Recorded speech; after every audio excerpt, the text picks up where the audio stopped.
How to add education and work experience on LinkedIn. First of all, log into your account and go to your profile by clicking on your profile picture or the Me tab, then select View Profile. Next, click on Add Profile section. Then click on Add Education to add a new school or university. Fill in the name of the institution, degree, field of study, and attendance dates. You can also include relevant activities, honors, or certifications earned during your studies. After adding education, scroll down to the Add Position section.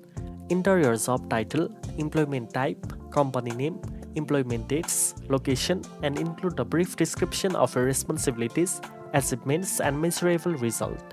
Make sure your information is accurate and highlights your professional skills and accomplishments. Once your education and work experience are added, review both sections to ensure all information is clear, professional, and up to date. Now you know how to add education and work experience on LinkedIn. If you found this video helpful, don't forget to like, share, and subscribe for more career tips. Thanks for watching, and I'll see you in the next one.